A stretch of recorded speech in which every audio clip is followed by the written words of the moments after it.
semuanya. Kami dari kelompok 4 fase E1. Di kesempatan kali ini kami ingin memberikan deskripsi tentang beberapa jenis tanaman dan juga manfaatnya. Sebelumnya perkenalkan, nama saya Billy. Saya Gilviola, saya Kinela, saya Marcia. Saya Vivian, saya Beril. Selamat menyaksikan teman-teman.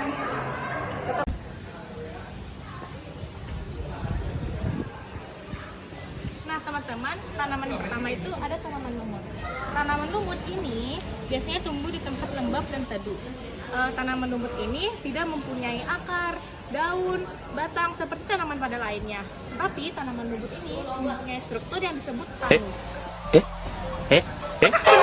Melainkan lumut mempunyai struktur yang disebut dengan talus yang digunakan untuk menyerap air dan menyerap nutrisi.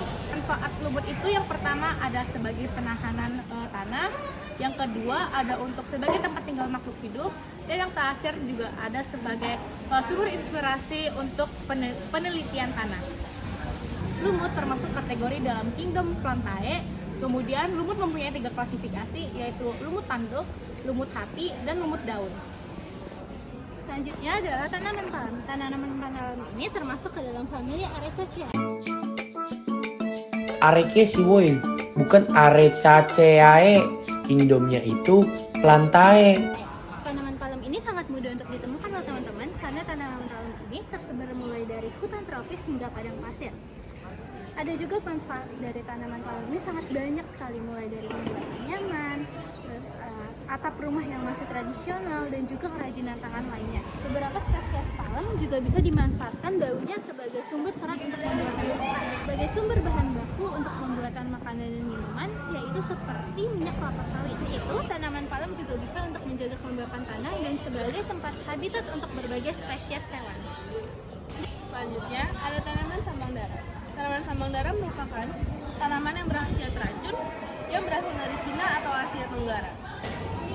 Di Indonesia tanaman ini dikenal dengan daun remek daging. Meskipun tanaman ini beracun, tetapi tanaman ini dapat berguna sebagai tanaman hias dan juga bisa menjadi tanaman pengusir serangga. Tanaman ini berfamili Euphorbia dan bergenus Exocaria. Keladi kelinci. Keladi kelinci adalah tanaman yang sangat populer di kalangan pecinta tanaman.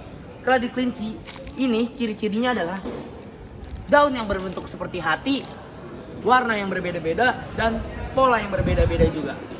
Manfaat tanaman keladi kelinci ini adalah sebagai penyaring udara dan juga mudah untuk perawatannya. Keladi kelinci merupakan tumbuhan yang termasuk dalam keluarga Araceae dan genus Caladium. Pohon rambutan. Pohon rambutan adalah tanaman tropis yang menghasilkan buah yang sangat enak sekali. Nama latin dari pohon rambutan adalah Napelium lapesium. Buah dari pohon rambutan menghasilkan sangat kaya akan sumber nutrisi dan vitamin C. Kayunya itu digunakan untuk berbagai macam perabotan. Lalu, pohon rambutan itu bisa digunakan untuk menangkal erosi tanah longsor. Boy, pohonnya mana Jun? Itulah!